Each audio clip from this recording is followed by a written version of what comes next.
Hey Matrix, welcome to part 2 of the physics videos where we're going through the 2020 past paper. If you don't have the paper, then there's a link in the description. You can pause the video where you can download the paper as well as the memo. And once you have it, then we can continue with the video.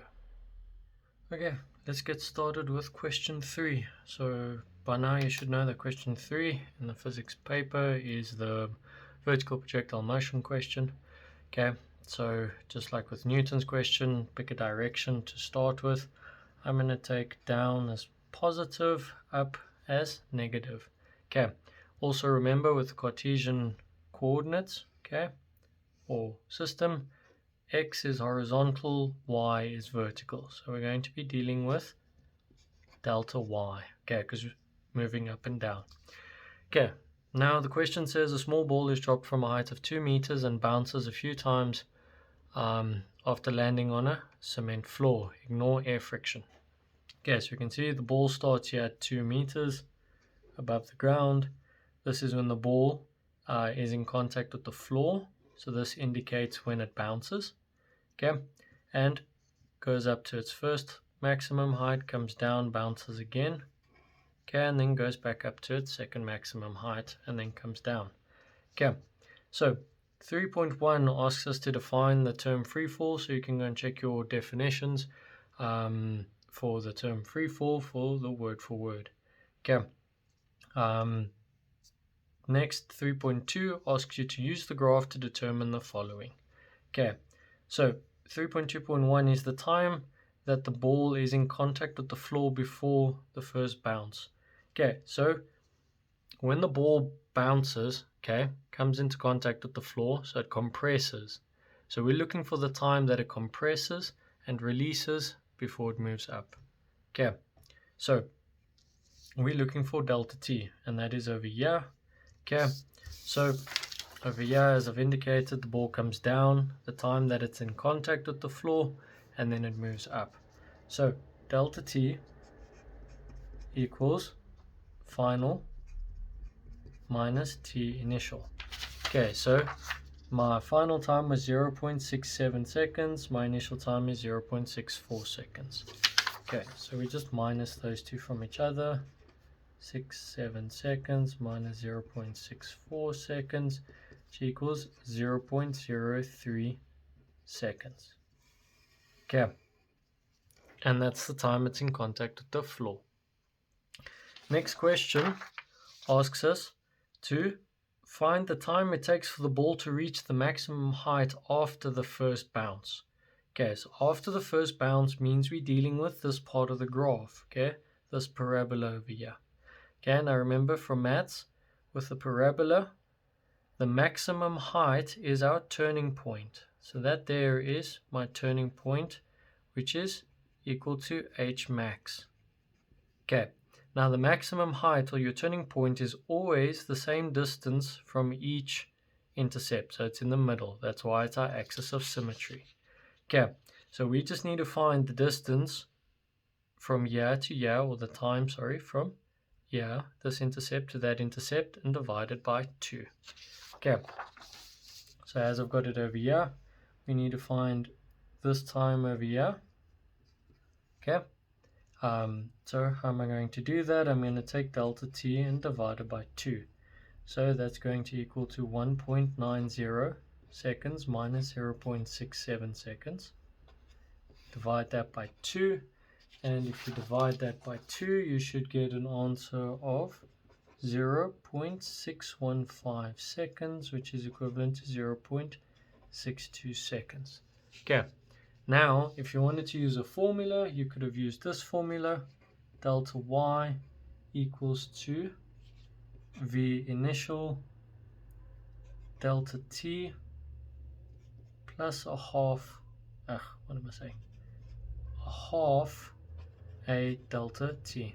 Okay, now what we have is we have a height of 1.85 meters, but remember up I've taken as negative, so negative 1.85 meters. Okay, my initial velocity is 0. Okay, and then my acceleration is 9.8, so I'm halving that.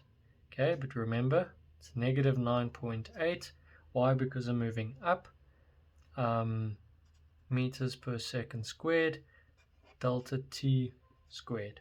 Okay, if you work all that out, you should get a delta t of 0.614 seconds. Okay, so either one is accepted. You could have done it either way. Okay, the next question, 3.2.3 says the speed at which the ball leaves the floor at the first bounce. Okay, so we're looking for the speed at which it leaves the floor. So we're looking for v initial over here. Okay, now I'm only going to be dealing with this half of the graph. Okay, so I've redrawn it over here. Okay, so we know that at the maximum height v final is 0 because it's our turning point. Okay, this time over here, okay, is going to be the time we calculated in the previous question added onto this time here. Okay, so that is 0.67 seconds plus 0.62 seconds, which equals to 1.29 seconds. Okay, that's the timestamp at that point. Okay, now we're going to look for my v initial. So v final we know is 0 at the top there. Okay, equals to v initial plus, now remember, acceleration I've taken down as positive, up as negative. Okay, so now that we're moving upwards, okay, this here is going to be negative 9.8 meters per second squared times the change in time. So this timestamp minus that timestamp. So 1.29 seconds minus 0.67 seconds. Okay, so v initial is negative 9.8 meters per second squared, and that's 0.62 seconds. Okay, so if you finally work that out, v initial, you should get to an answer of let's see, what am I saying? That should be plus, that's negative, so take it over. Your answer should be 6.08 meters per second. But remember, we're moving up, okay, because our velocity after the bounce is up. Okay, so indicate your direction with up, or your velocity should be negative. Okay, so in order for your velocity to be negative, it's moving up. Okay, now the next thing is 3.2.4. Okay, 3.2.4 says the time indicated on the graph at time t. Okay, so we're looking for time t, which means we're dealing with the last bounce in the graph. Okay, so once again I've drawn it over here. We need t. Note that this time over here, t star, equals to this time over here, t star. Okay, over here v final equals 0. Okay, so how are we going to find t? Well, let's write out everything we have. Delta y is going to equal to negative 1.2 meters because we're moving up. If I'm going to use this half of the graph. Okay, v initial we don't have. Okay, v final we know is 0.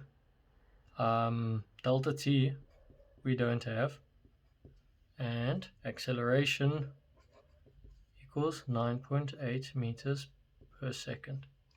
Okay, so now I'm going to deal with this half of the graph over here. So the first formula which I'm going to be using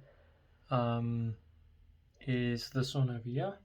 So v final squared equals to v initial squared plus 2a delta y. Remember, moving up and down, so delta y. Okay, so v final is 0. We're looking for v initial squared plus 2. Now my acceleration, 9.8 meters per second squared. Delta y is then negative 1.2 meters. Okay, don't forget we're moving up, so my acceleration is negative. Okay, So if you work all of that out, V initial will then give you negative 4.85 meters per second. Okay, remember we're moving up, that's why it's negative. Okay, the next thing we're going to do is we're going to look for delta t now that we have V initial. So delta y is going to equal to V initial delta t plus a half a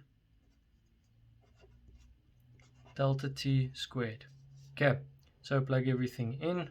Remember, that's negative 1.2 meters equals to my initial velocity I've just worked out, so negative 4.85 meters per second, delta t, plus a half my acceleration, I'm moving up, negative 9.8 meters per second squared, and then delta t.